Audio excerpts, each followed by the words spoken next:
Oh, what a day! What a lovely day!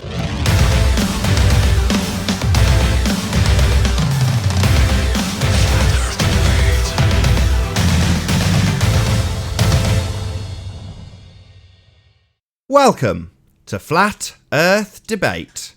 I'm your host, Nathan Oakley, and if you are new to this channel, or you've not done so already, be sure to subscribe and hit the bell notification icon to keep up to date with the Flat Earth Debate. If you'd like to support this channel, there is a super chat that runs alongside each of these shows while they're live, and there's also a PayPal link in the info box below the video. Most importantly though, if you would like to join the discussion, simply mute the page you are currently watching, then click the link in the info box below this video to join the panel and express your views on the shape of the Earth. If you do join, please don't swear. If you do, you'll be ejected, and if you are, please don't try to rejoin the stream using sock accounts. You'll be warmly welcome back on the next stream.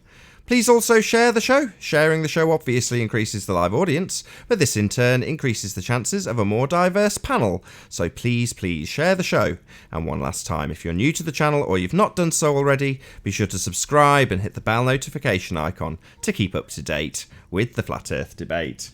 Now we are joined by Zinda, Stopping Traffic in My Rasta Hat, Spec, Sleeping Warrior, Jose, John, Eric, Earth Flattener, and Arwin. Good to have you all. Good afternoon. Hey Nathan, your camera is blurry. Great. My camera. Full house. Hello, everybody. Oh, good to have you all. Excellent start to the show. Any signs of curvature, gentlemen? Nathan, check your camera because you were really blurry. Oh, it's okay. No. So long as they heard the intro and subscribed if they didn't do already. That's all I'm concerned about. Right. I did check though. I've taken it, but it shouldn't have been blurry. I don't know why it was.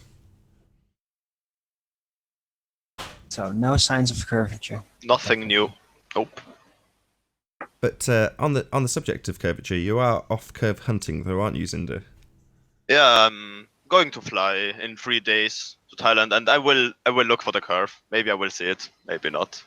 Maybe I will see a fish eye window. Who knows? And when you do, just remember Soundly's Pontchartrain for the scale, because if Pontchartrain is the level of curve that we have, then you should definitely see it on a plane.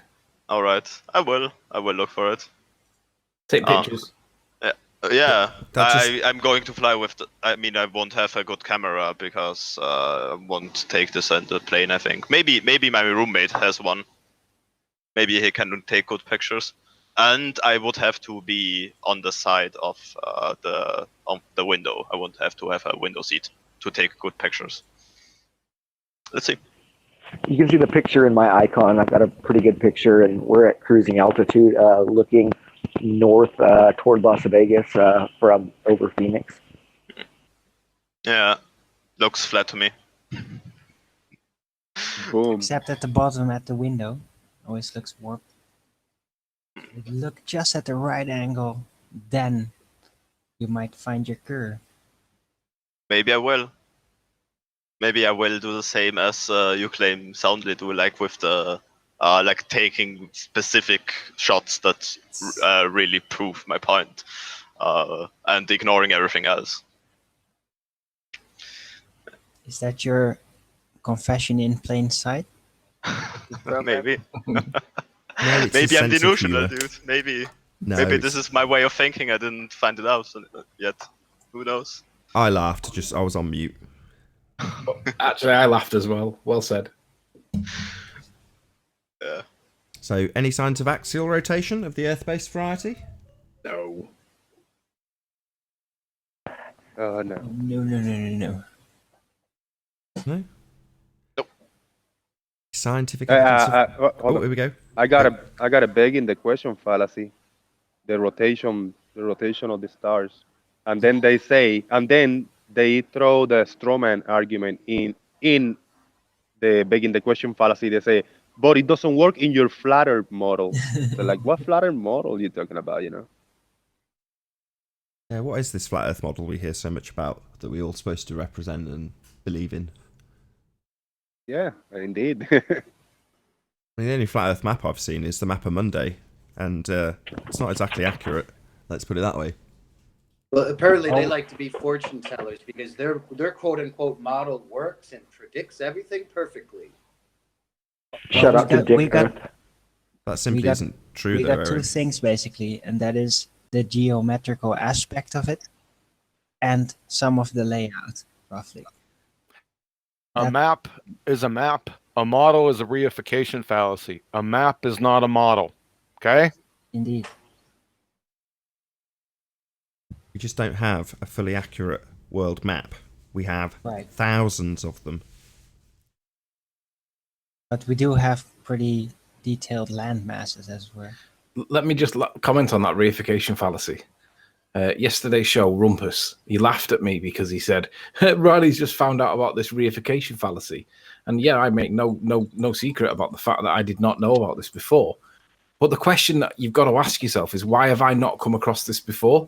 And the answer, of course, is I've never come across anybody that represents the real world with a model ever in my life until Flat Earth. Once you get into Flat Earth, and if you don't realize that everything is based around this heliocentric model, why would anybody have this knowledge of a reification fallacy? The answer, of course, is because there are no other walks of life where models represent reality. So I would never have naturally ran into it, but for the fact of Flat Earth. So whilst Rumpus is quite correct to point out mockingly that I've never come across it before, I concur. I agree completely. However, it's only in Flat Earth that reification, as far as I'm aware, can really come into real world because, well, where else is there a model that anybody can rely upon to represent reality other than Flat Earth and heliocentricity?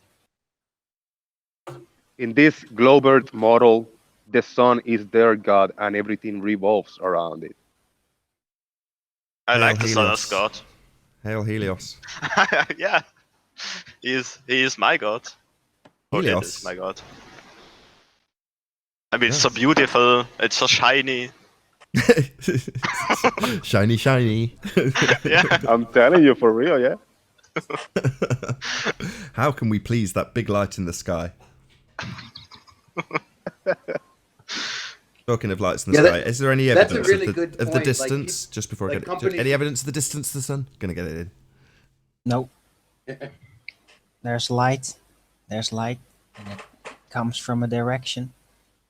And at the epicenter of the direction, there apparently is a visible disk present.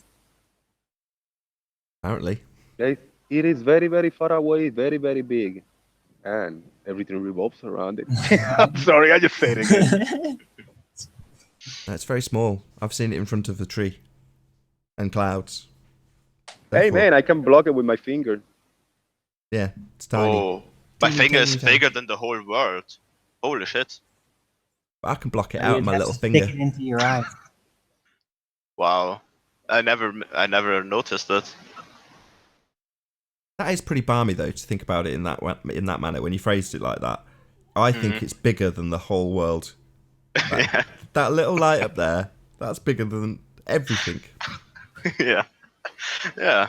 I mean, I'm really good at perspective, so I can say that my hand is bigger than the whole world. Yeah, that's exactly No. it, though, isn't it? That's what you've got to believe. It's some ginormous That's thing. from perspective. It's only apparent size. It's all a matter of perspective. Apparently Yeah. so. So I have a question. Have you guys looked into the new moon a lot? I haven't seen a lot of it in the debates, but it's weird that there's still like a moonlight when there is no moon. What do you mean? Have we looked into it? I bang on about the new moon like regularly. You've not been keeping up to date, Spec, have you? Come on, admit it. I have not been up to date with the flat Earth. The new moon goes missing for every soul on the whole planet for between 3 and 4 days. Not anybody sees it, right? And the explanation is that it's not receiving enough light from the sun. We're on the backside of the moon relative to the sun, which that only makes sense for a solar eclipse, right? But for the rest of the time, I'll give you, say, 5-10 hours maybe whilst it's transiting the sun, the totality part of the sun. But for the rest of the time, we've all got different angles, and the sun is giving us light on that side. We should see a crescent, and it should be relative to the angle that the sun's at, relative to the moon. But we can't even see the moon in the sky, let alone see a crescent on it. And I don't accept the explanation by the heliocentric model, which is that it's not receiving enough light. It is getting light, and we should see it. I agree. I have a question for the panel. Do you think that when the moon is not present in the sky, when it's definitely black, like middle of the night, that these stars might be a little bit brighter than when the moon is present in the sky? Well, yes, they are. Yeah. Most definitely. From if you've ever used a telescope, you'll know that if the moon's out, then it makes your life a lot more difficult if you're looking at the stars. So what's like the percentage-wise? It's not like that. It's 20%, more that you're 50%, 100%. It's not that they're more bright. It's that the moon is washing out the light from them. So it's not that they're more bright, but they would appear more bright, relatively speaking, because there isn't moonlight washing them out. Yeah. Same as with cities. If you live in a city, you see almost no stars. Call Exactly. it light pollution. Well, that's my question is that if pretend that you blotted out the sun at noon, would you be able to see the Southern Cross potentially? I mean, we You can't could see it. test that during an eclipse. I don't think I understand the question fully. Well, is that the sun obviously is brighter than the stars, so that if the sun was blotted out, would we see the same stuff that they see in Australia? No, I don't No, think 'cause you we're- even see depends on stars where during you're at. eclipses. Oh, I see what you're saying. No, that's not dependent on the light. That's dependent on your geographical position on their model. You don't see the stars during eclipses. Have you ever noticed? Is that true? I don't. Let's give that a few thoughts. I've seen eclipses, partial eclipses, and I've seen full eclipses on videos. I don't remember seeing any stars when that happens. Good point. But I understand your point, Spec, because we have never. I mean, while the sun is up, we don't see which stars are supposed to be visible in those those hours of the day. You know, I understand your question. So what Okay, stars somebody in are chat supposed to be says there? they are visible. I'd like to see it actually now. Yeah, Excellent. I mean, what can you actually Anybody- see when the sun is out? Not much, because the sun is brighter than the stars. Let's just look it up. But during a solar eclipse, right? Is there Yes. is somebody suggesting from the chat that there don't is do that. pictures of stars during a solar eclipse? Stars, so when you don't see the stars because the moon is not taking energy. You're a The sun robot. is really bright so that you don't see any stars. But yet when the sun is still quite out and you got a nice blue sky, we can still see a moon. Yeah, how's that work? Yeah, I don't know. And I recently took a flight at night, and it was really bizarre because once we hit, No stars.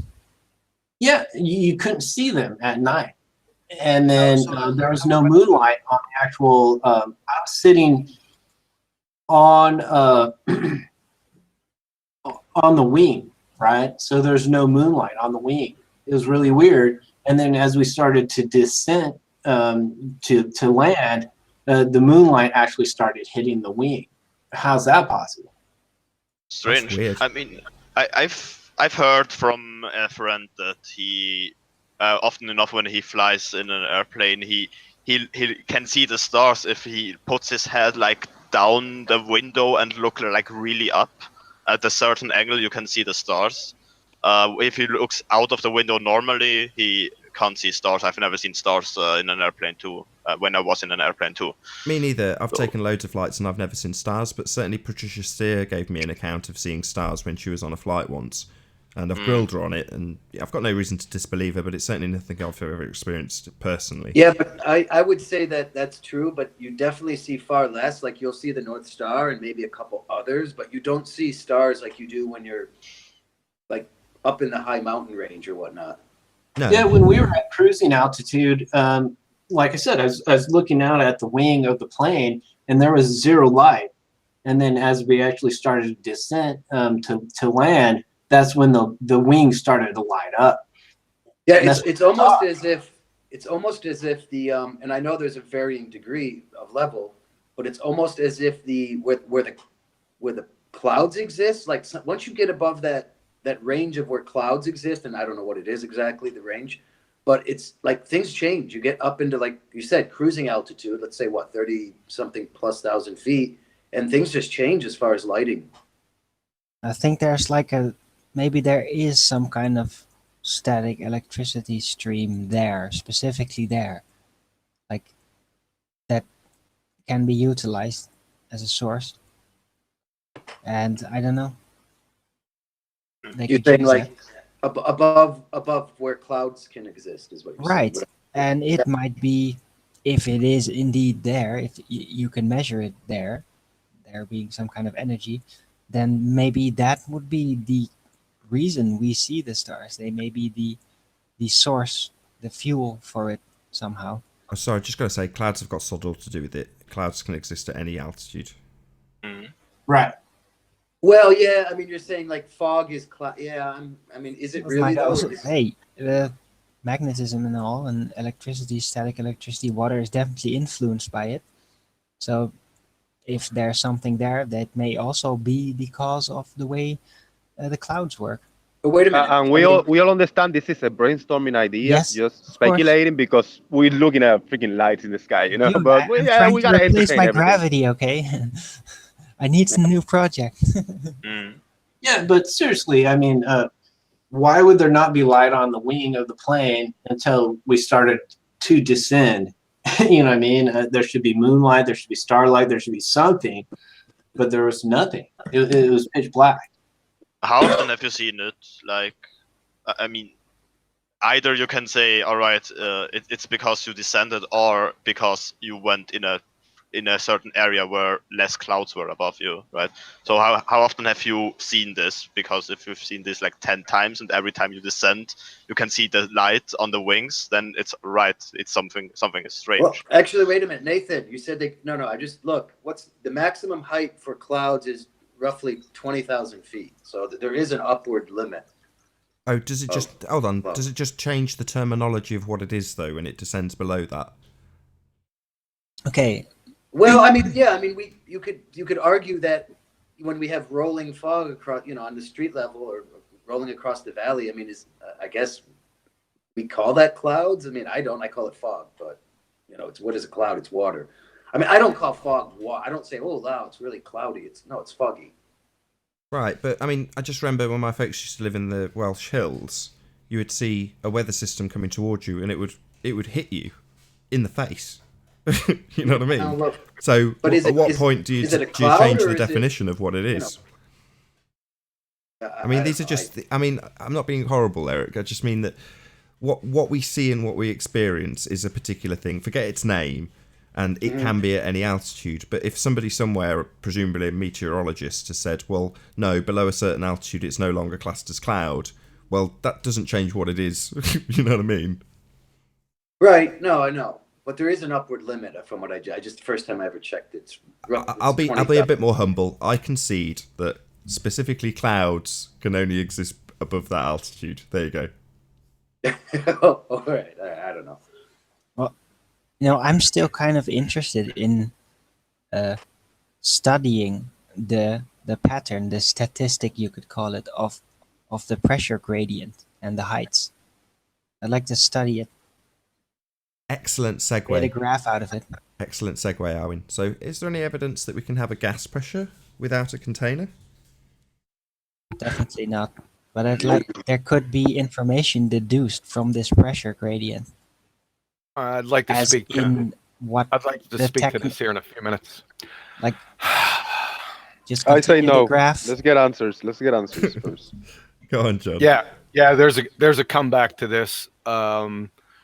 There's a State of the Union of the Pretender Clown Globetard Network has put out apparently a flash memo as a response to that argument. So after we're done with, I don't want to ruin the whole housekeeping. So after you're done with it, we can speak to it. You already have. No worries. Let's rattle through the others. So, any scientific evidence of gravity? Nope. No. Only nothing new. Elements, and they seem to be like an aberration. Excellent. It gives it the impression that there is a unified thing, but They are all just elements just happen to coincide just perfectly, and it can be used as a technical measuring tool, especially during design processes. That's the funny thing about it. That's where it came from. But it is not a thing. It's an aberration Yeah, but of nature.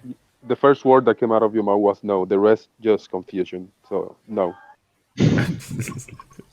Any evidence of a self-perpetuating molten iron core at the center of a presupposed spherical Earth? No. No. Nothing new. No core, no What do you mean layer nothing new? of What do you mean anything nothing molten. Nothing that wasn't mentioned before. I think once the seismology was mentioned, but I don't even support this. So no, nothing new. That is the current science, though, right? Yeah, I mean, I don't understand enough to say if it's to deny it or to accept it, because I just say I'll write a claim that I never looked into this. Do you consider seismology to be relatively accurate? I don't think so, because as you told me about the Kola super deep borehole, where they where seismologists predicted that the rocks under the earth should get more dense, but they didn't. They got less dense. So Yeah, this and is they got boiling hydrogen mud, and they predicted a transition layer of basalt to granite to basalt, and they didn't get it. There was 4 major mistakes that they made in that Kola super deep borehole. At least you remembered that hangout. Well done. Yeah. Well, I mean, this is one specific case. I can't talk about every seismologist. Maybe they just made mistakes. Maybe other seismologists are better, or maybe they are more, maybe they are more precise. So I don't know about seismology enough to talk with certainty about this topic. Neither do I. I just know that they made mistakes on the predictions for the Kola super deep borehole, and that makes me wonder whether it's accurate at all. But in Jurassic though, Park, for being honest. But in Jurassic Park, they saw a velociraptor under the ground. Did they? I can't remember. So last but not least, any evidence of the R value, Earth radius? No. Nope. Any more? Any more for any more? No R Nope. value? Okay, so let's get back to gas pressure without a container then, John. Yeah, I'm going to share my screen. This will be painless, just a couple minutes. Depends on which side of the fence you're on, though, right? I enjoy this kind of part of the show. The painful side. 1 second. Got some technical difficulties, it looks like, Nathan. Well, I have to go, guys. Sadly, I can't hear what John has to say, but I think I will do it when I'm going to be home again. So, have a nice day. Have a nice evening. Bye.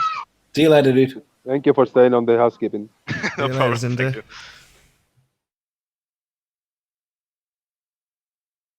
Can you still hear me?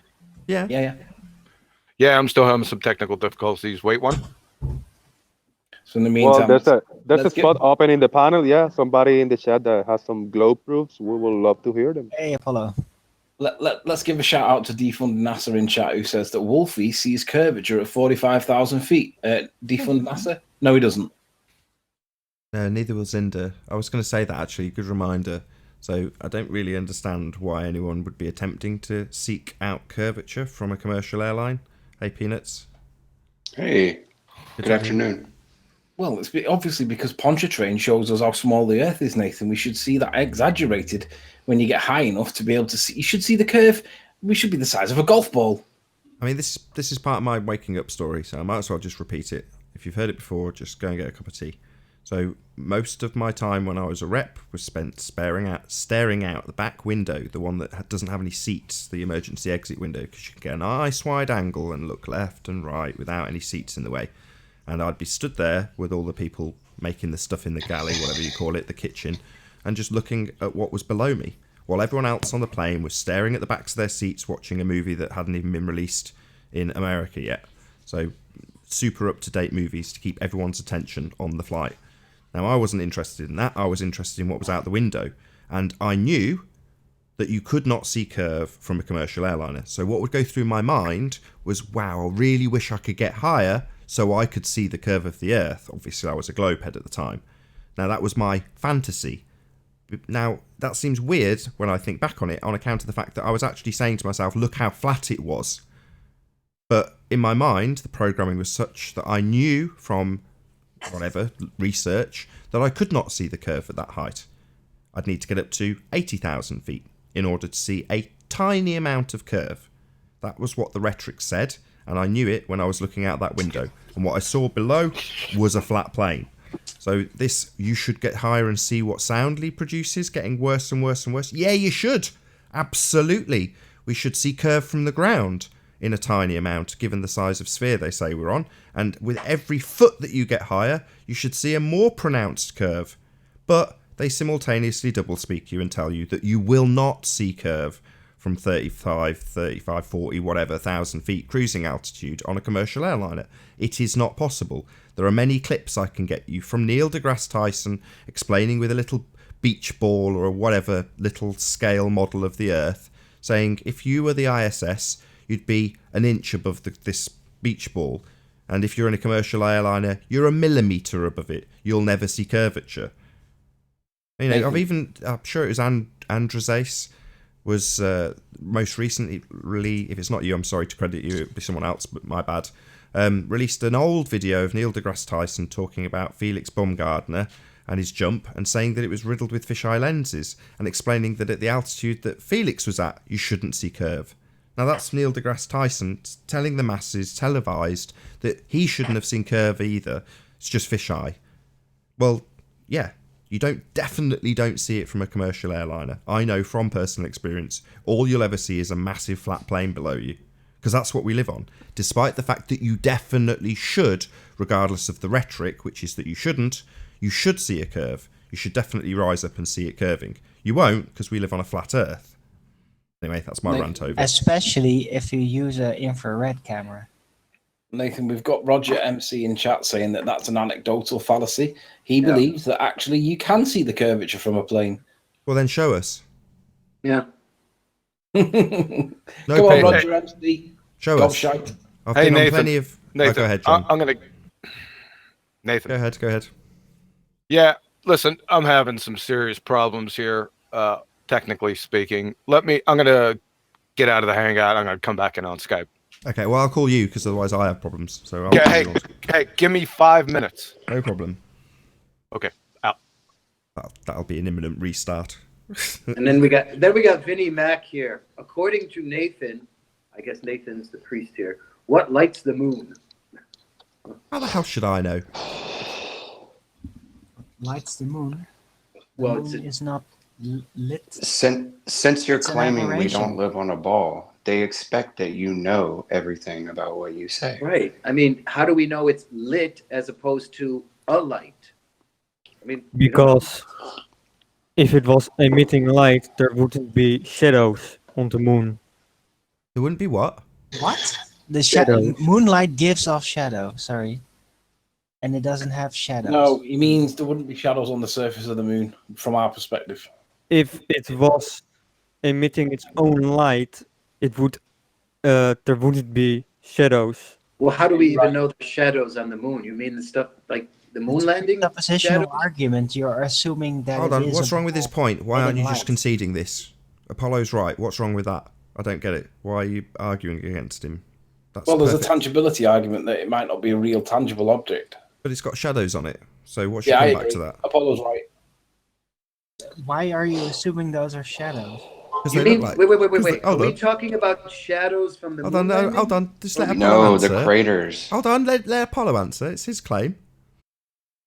I'm talking about shadows photographed by amateurs with telescopes. So I'm not talking about any NASA material. Okay, so we're talking about the view of the moon from the Earth, not shadows being on the moon. We're talking about shadows on the moon photographed with a telescope. From Earth. Okay. Yeah. From Earth. You mean like the supposed crater shadows, right? Yes. Right. Okay. Well, there is proof. Basically, again, you can look at it from a different perspective, zoom in closer on actual footage, not NASA enhanced footage, as it were, and you'll figure out that what you're looking at could be interpreted in multiple ways. I don't think so. It's not I mean, hold on, necessarily a Arwen. crater. How much time have you spent looking down a telescope? Because I know for a fact that Apollo has, and I definitely have. It's So, almost like a kaleidoscopic effect, as it were. I don't know. Would you agree with that, Apollo? No. Neither would I. And neither would I. How about I kind of do. I think that the moon craters are basically almost like a kaleidoscopic Timing. There's my effect. telescope. Love it. Well, wait. Look at it. Can we look at it like this? Like you have an overhead light with a, let's say, marble type container, like the glass, the globe, right? It has texture. So I mean, if you're looking at that, that looks. I guess we could say, well, it looks like shadow, but no, it's just it's a pattern of the what's being illuminated. Yes, but like a fractal, like a kaleidoscope. Yeah, I mean, just look at a light. You know, a lot of the fixtures on a light, overhead light or a lamp or whatever. I mean, it has there's various textures. Yes, but you can actually see in a sequence of photos taken over several hours, you can actually see how the shadows increase or decrease in size. Yeah, I don't know. I mean, yeah, I mean, I don't.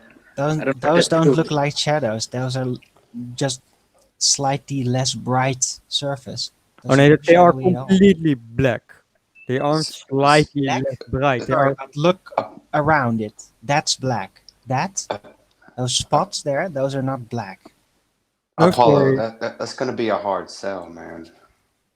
I'm talking about the shadows are completely black compared to the surrounding surface that you can see in those photos. It isn't just slightly less bright. Yeah, Arwen. it is. I mean, you know, If you sorry, look just at this the isn't a fair surrounding, picture. Sorry, just to blackness interrupt, just for 1 of second. Sorry to space. interrupt. This isn't. We're not talking about when it's full moon. You don't get shadows. You know, we're talking about when it's not a full moon. That's when you get pronounced shadows. Yes, because of course yes.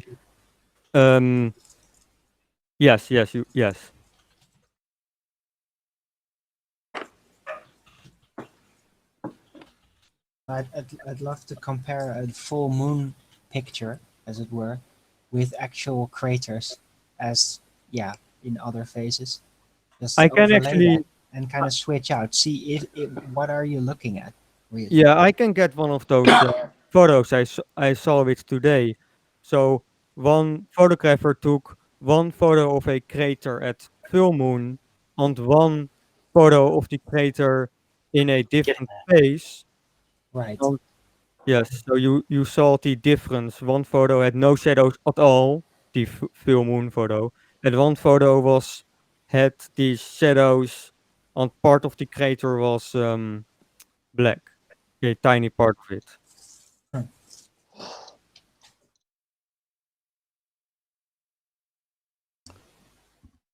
I still say Well, it's a kaleidoscopic effect.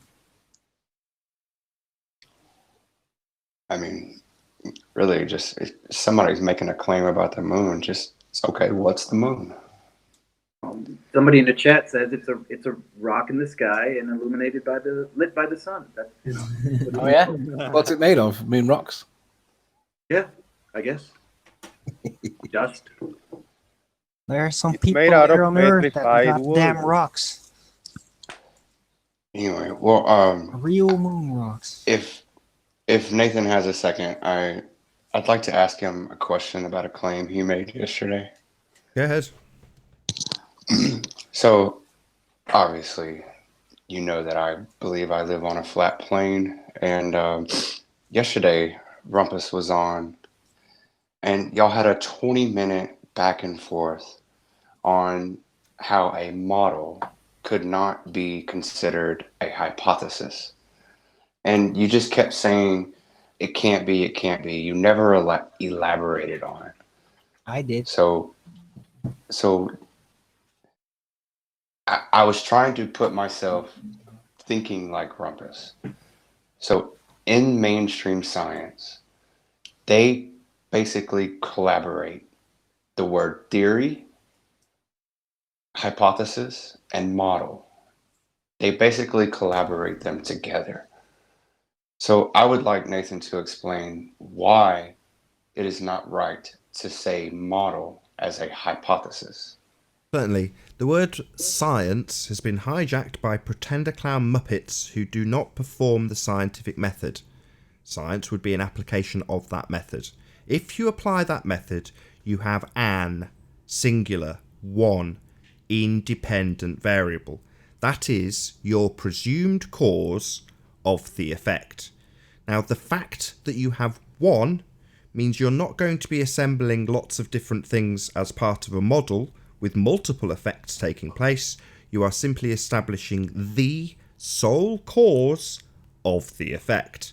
So when I say models aren't formulating scientific predictions, or the real world word for it would be hypothesis, not complex hypothesis. That'll give you a correlation. A model won't give you a cause. A scientific experiment may give you the cause.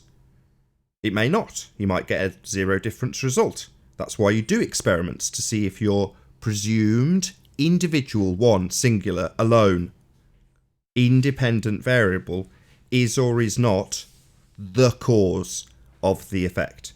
So we're not talking about modelling things, because when you model things, they don't give you the cause, they give you a correlation. So you can say this is a high probability, often done in medicine.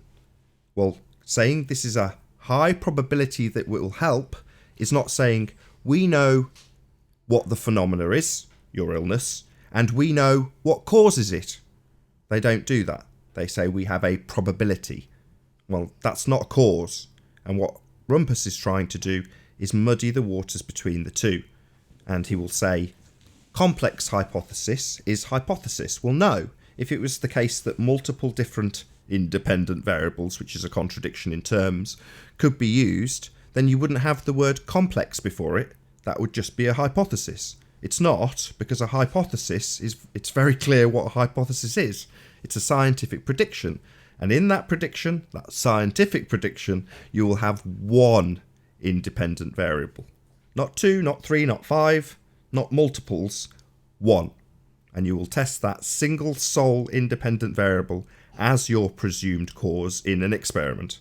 And if you get the effect when you vary and manipulate that single one independent variable, then you have established your cause.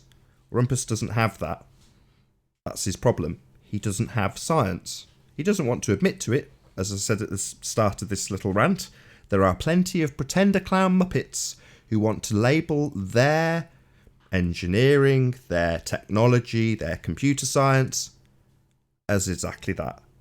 Science. It isn't. Anyway. Let me add to that. Nathan and I had a conversation last night about Rumpus's attempt, right? And what Rumpus was effectively arguing was that if you have a 3-variable test, hypothesis, if you will, then you can, basically he would not accept that that gives you a correlation, mathematical correlation, but it doesn't give you a cause. It just gives you a correlation, and that's not scientific method, right? That's not science. You're getting a correlation. And he has to obfuscate that point, because what he wants to do is sound credible, and he wants to sound all knowledgeable and that we're being stupid. But actually, the fundamental principle that he's fouling on is that a correlation is not causation. And ballers know this, but Rumpus has to obfuscate that point because he has to sound like he knows what he's talking about, and he has to deliberately hijack it. Now, at the end of the day, he knows he's wrong, right? But he has to make it sound like he's right. And it makes people think that he is still some kind of self-proclaimed authority. But the guy's not that intelligent. He claims to be, and he argues as though he is, as though he's got this pompous attitude that we're all thick. But the guy can't do maths the same way that he represents physics. He demonstrated that when he added 2 different values to neutral buoyancy definition that he tried to put into maths. He added volume and little g. Well, that's simply dishonest. And he knows it is, but he'll push it anyway because he has to obfuscate the point.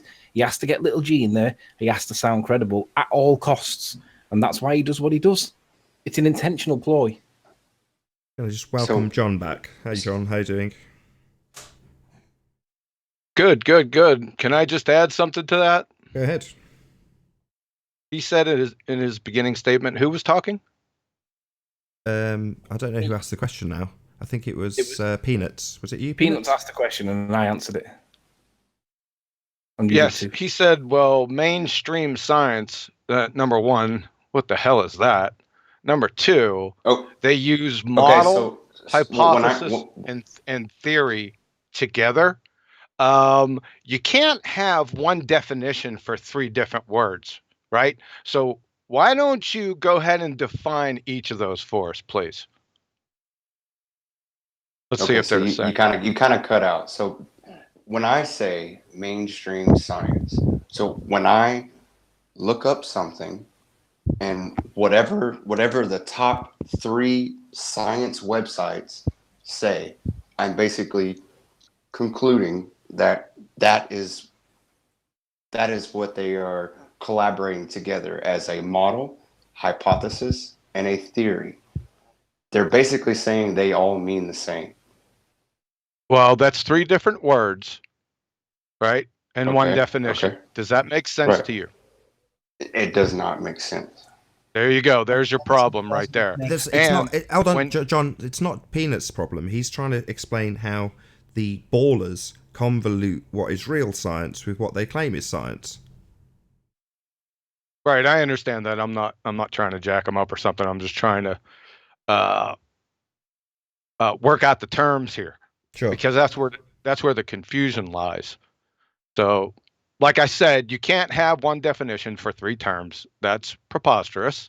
And when you say science websites, science is a method. It doesn't have a website, right? It's a method of inquiry. Okay? I understand. Honestly, I was just basing it off of whatever Google algorithms would show me if I typed that phrase in. I basically just typed in, can a model be a hypothesis? And I read that. I'm not claiming that it's... So can you give me a source for that citation? Like when was decided that a model can be part of the scientific method? Google it, Arwin. Like I said, the history of the scientific method is very elaborate. So if you have specific reference that I could look into.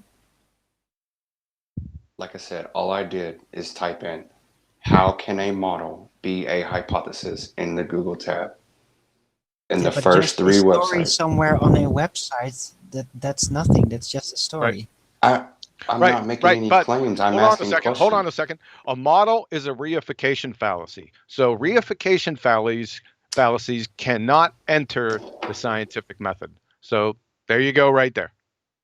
It's over right there. Yeah, gullible people, weak-minded people that don't understand how to research and come to a truth, they're going to Google shit and they're going to come across this and they're going to be like, yeah, right, it can be. You got to source your material. It's that simple. You got to check, like, what is this? Who are these? What is this organization? So let me ask you this. What if I modeled something to provide visualization? That's good. You can use, as I said, you can use, for example, gravity as a tool. And there are groups of people that do that. It's very useful. That doesn't make it a real thing, though. Do you understand? Yeah, I understand. Right. Yeah, and that is not a scientific model. You're equivocating here. What model are you talking about? Because you have runway models, you have airplane models, you have computer models, you have scientific models. There are at least, I checked, there are at least 35 different models, right? So which model are you talking about?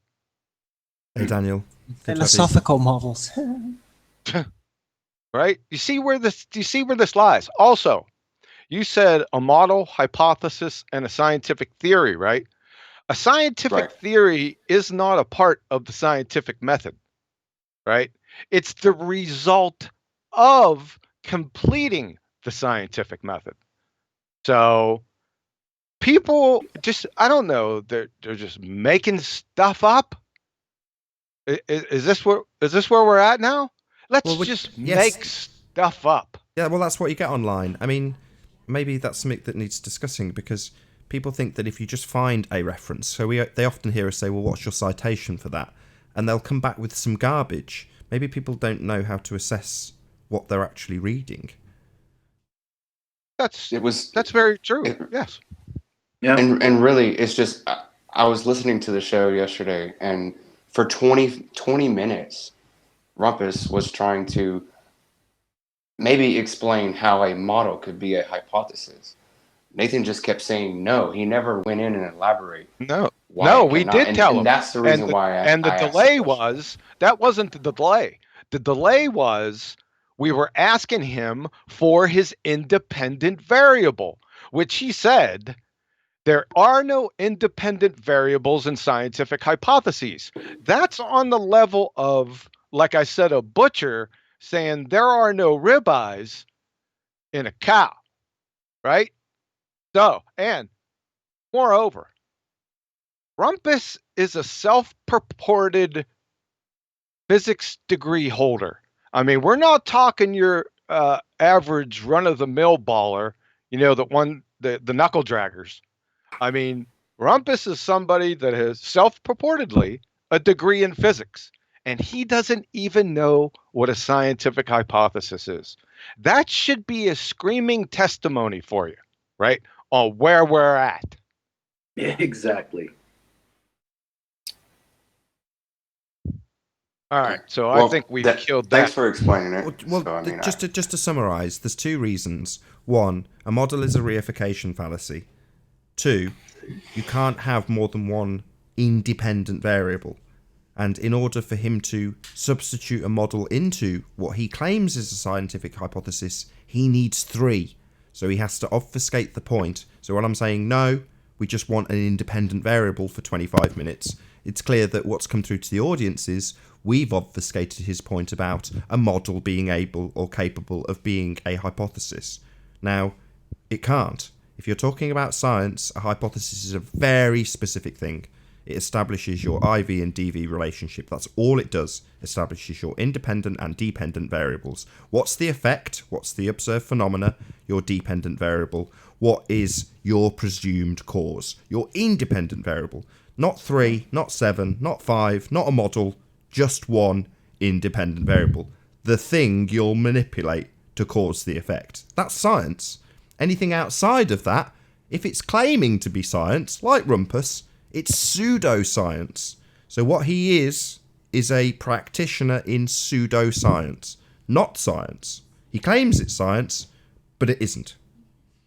Let me just add to what John's just said there. I think you're being a lot too kind on Rumpus, John. Rumpus knows the scientific method if he's got a degree in physics, right? He knows it. That means he's either forgotten it, which is possible, or he's deliberately misrepresenting it, which is more likely. The Rumpus is a priest. He's a heliocentric priest, and he will literally obfuscate points, no matter how bad it makes him look, to try and get the message across that his way is the right way. And his way is obviously heliocentricity. But that's not what science says. It's like cause and effect are the two key words, not correlation. He knows this, and he has to obfuscate it, no matter how bad he looks, because he's here to obfuscate. He's not here to do anything to do with the truth. He's here to make people still believe in a little spinning ball. I got a question for you. I hear what you're. Hold on. I hear what you're saying, Anthony. However, remember I brought up a document talking about professors, physics professors, university physics professors brainwashing their students, right? So they're not going in there and talking about the scientific method in these physics classes. I'm going to tell you that. They're teaching them 100% sure. what 100%. they're teaching them. Hold on a second. Who's talking? Me. Sorry. Hold on a second. Were you following that, Anthony? Yeah. You were saying about the teacher that basically admits that he's brainwashing his kids.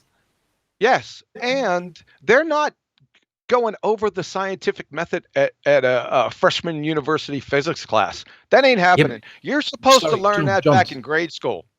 John, sorry to interrupt, but I have to ask the question. In this context, who's the teacher that's brainwashing the school kids? Who's the teacher? In this scenario, John, Rumpus is the teacher. The audience are the school kids. I see what you're saying. You flipped it. I got you. Yeah, but you can't. Listen, I'm not in the business of intent and motives with people. I'm not in that business. Go to a carnival tent and go to Mystic Meg. She might be able to do it. All I could deal with is the words that come out of people's mouth. I could care less for their intent. Rumpus is a demonstrated pretender clown. We all know this. He'd fail 5th grade general science. So let's just leave it there. Yeah, it's a good point because people focus on, are they a shill? Where's their motives lie? Who cares? Are they right or are they wrong? Can you pick apart what they're saying or not? Who cares? He could be stood with 5 men holding guns to his head while he says all this stuff, for all we know. It doesn't matter. Is he right or not? But the other thing is, I firmly believe he's a religious fanatic. The way Rumpus deals with criticism is not to listen. He literally he stops you from criticizing by going bobbity bobbity bobbity bobbity bob the way that Mr. Grimby used to, and that's the reason why he's disingenuous, right? He will not listen to criticism. I got a question over here to John. Hold on a second. John, you've got a bit of background noise, John, if you can hover the mute button just while you're not talking, if you don't mind. There's nothing in my background at all. No, we have. From you. Hey, John, Mr. Quantum Racer, how you doing? I got a question because I heard you say something. I don't know if it was a slip or you mean it. So I got a question. Is there such thing as a scientific model?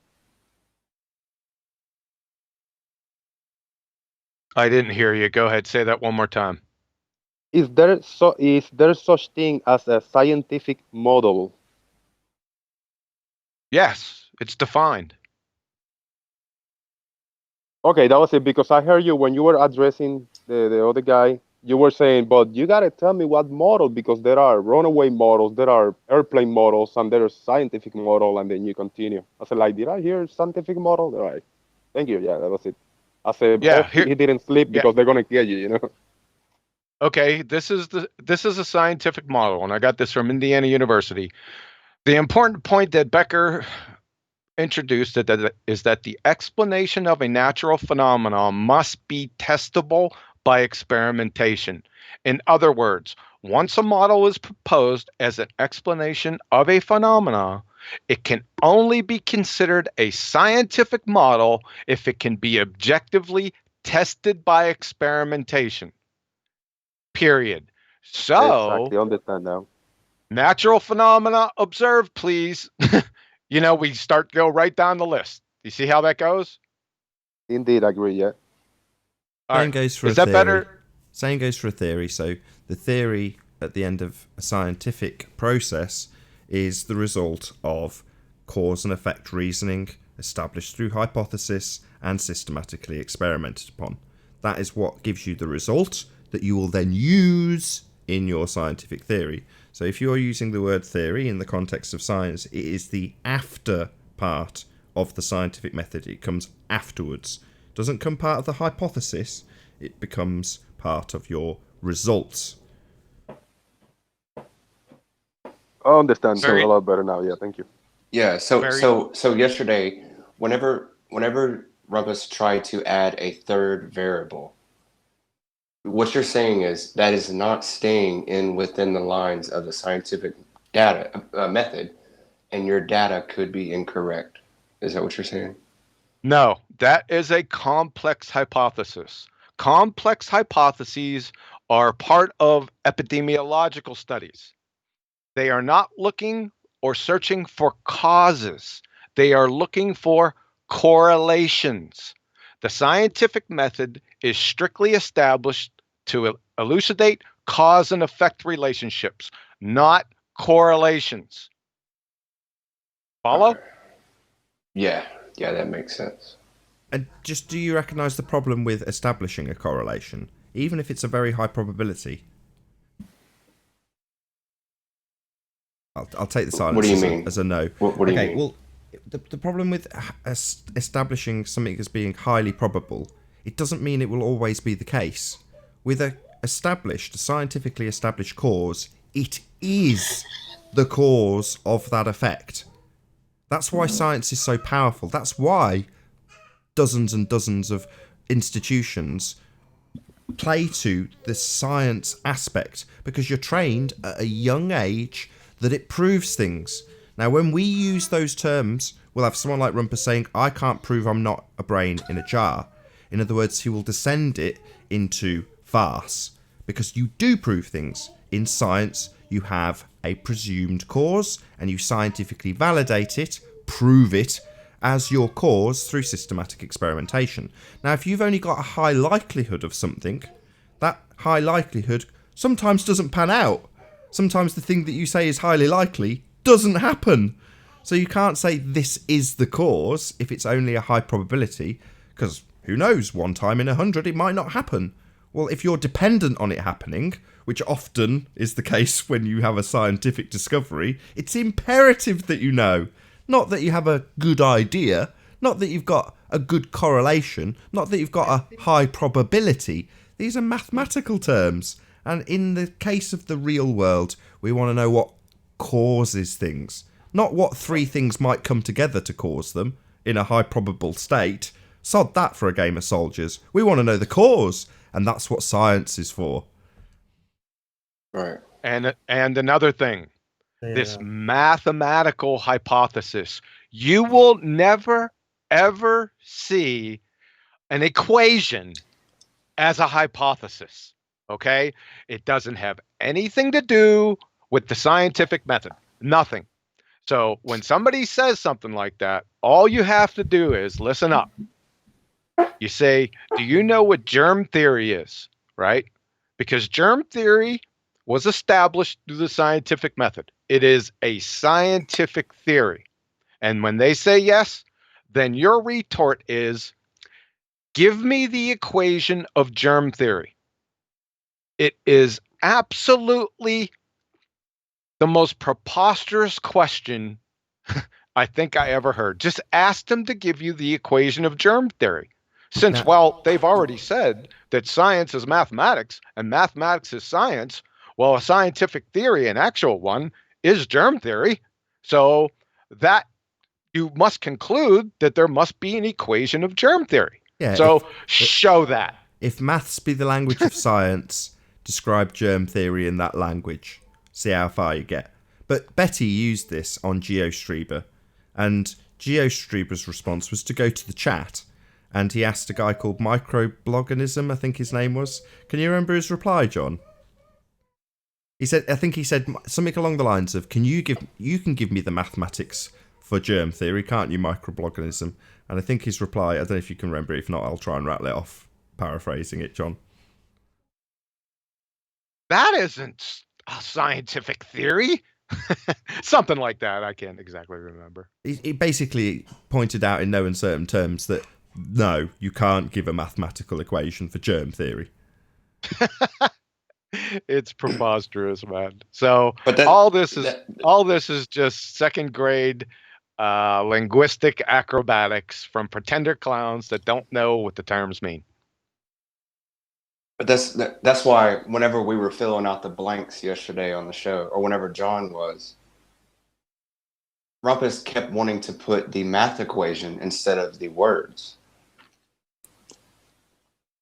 Because obviously in his head, those equations, they're already fact to him.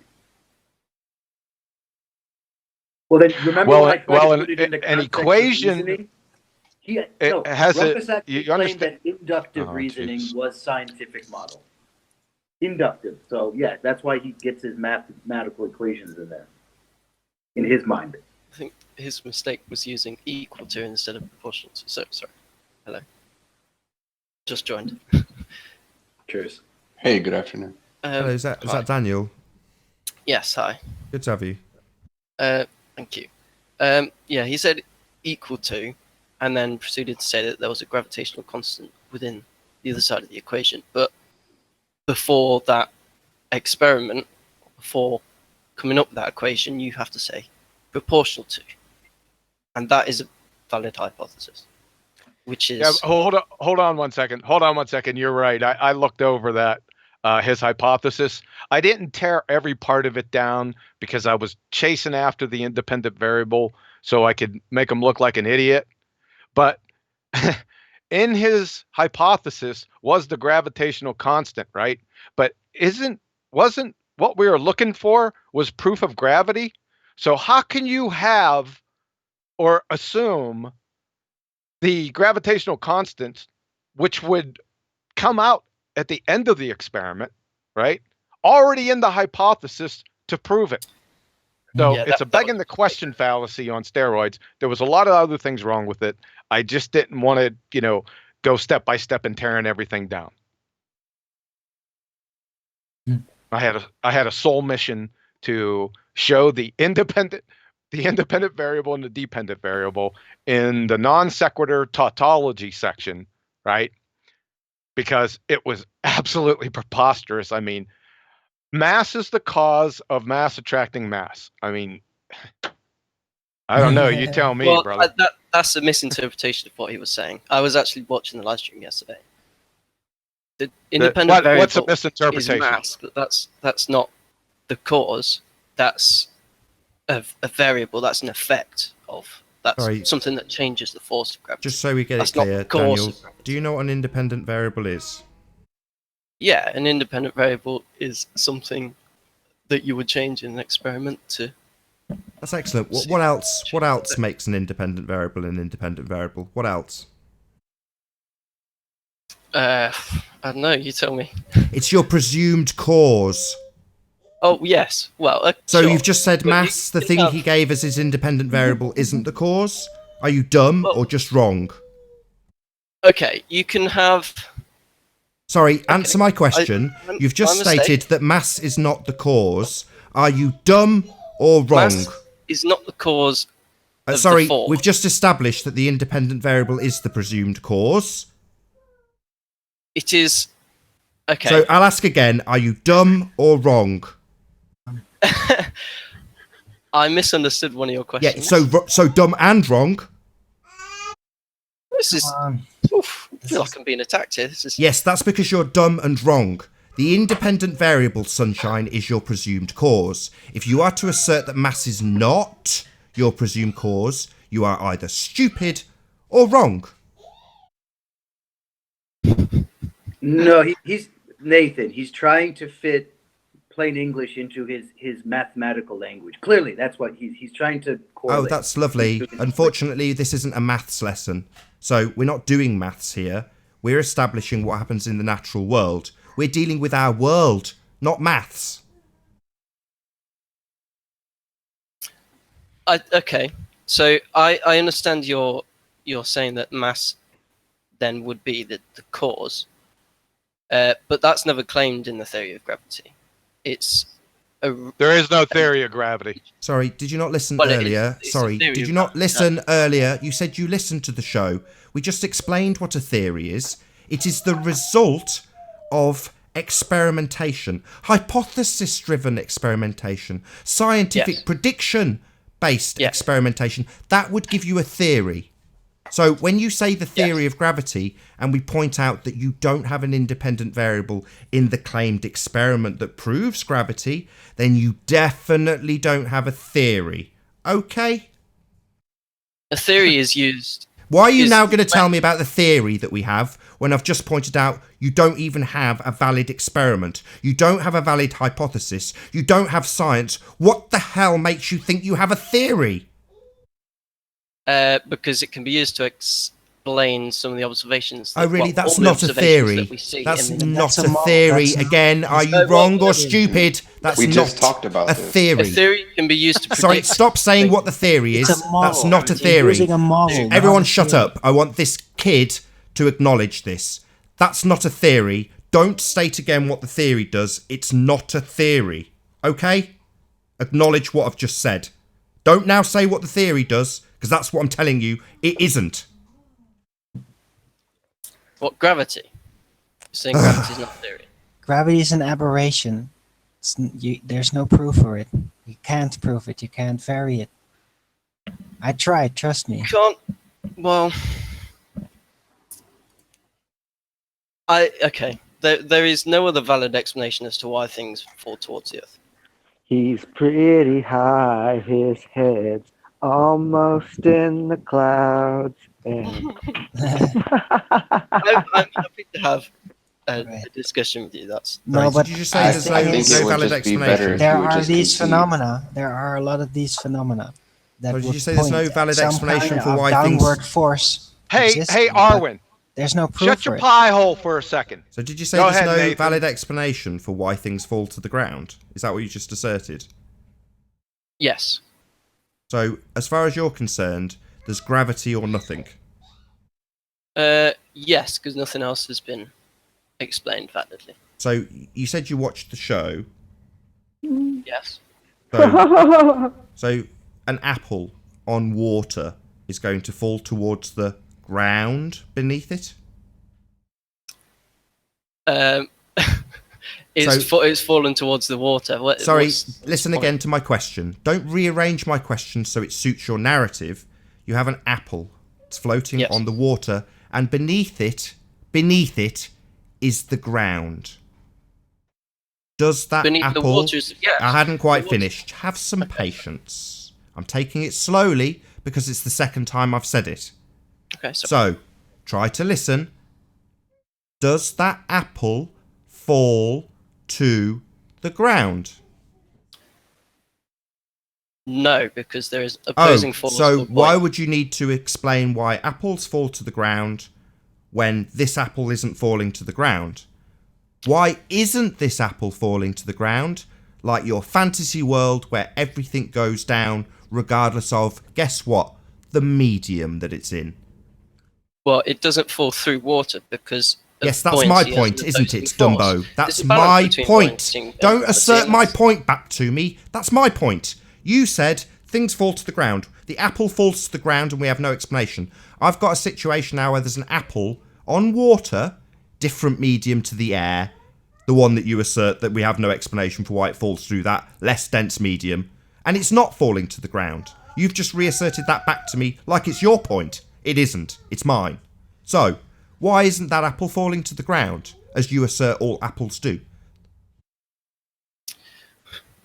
Why? Okay. What do you mean? It falls... I'll give it you a third time. There's an apple on water. You just said what do you mean, and I'll explain it again because you're slow. It needs 3 times asking for you to actually give me an answer without asking me a question. So, you have an apple on water. In your mind, it always goes to the ground. In this instance, it isn't.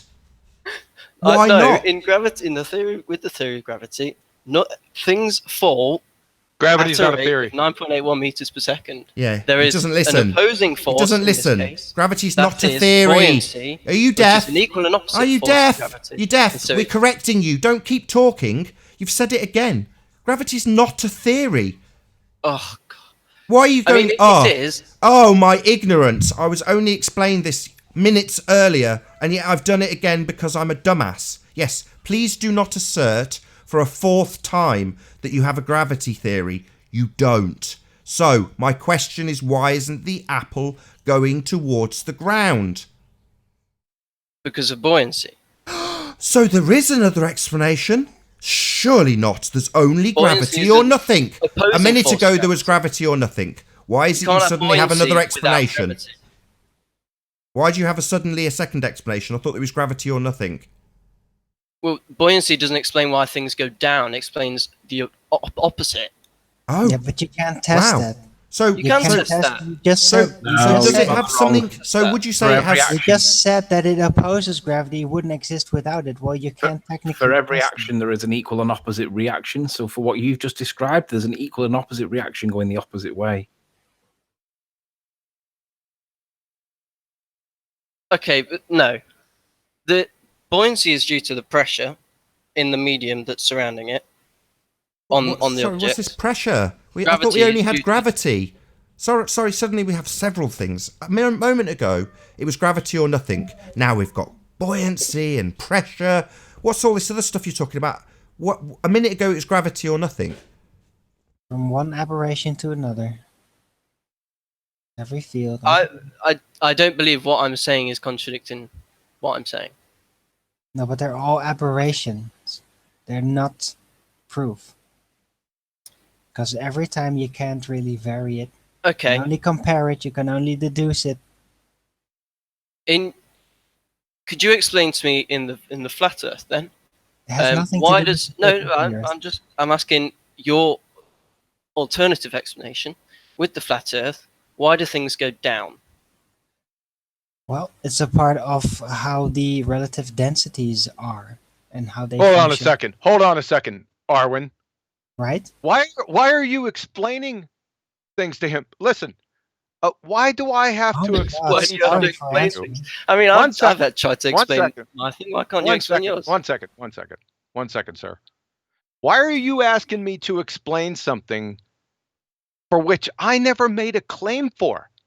What do you do? Do you just walk around aimlessly asking complete strangers to explain things that they haven't made claims for? Are you insane? Okay, so you're saying that things don't fall to the ground. Oh, so you're going to represent him with something he hasn't said as a straw Well, man he now? just said, I don't make the claim. So he didn't. In the flat Earth, What's yes, a you can see claim? that things fall What's to a the ground. claim? Explain You it. don't understand what a claim is. So someone on the panel, you, comes along and says, I understood Rumpus's theory about gravity. Oh, really? No, you didn't. That's your claim. We ripped it a new one. That doesn't mean suddenly you automatically ask us about random crap you want the answer for. So you can't explain as to why things fall to the ground. We Or don't fall need down. explanations. We don't need explanations or just so stories. We need validated scientific hypotheses. That's what we need. Any moron can give you an explanation about something, right? What separates morons from actual scientists is validated experiment accompanying that explanation, son. My word.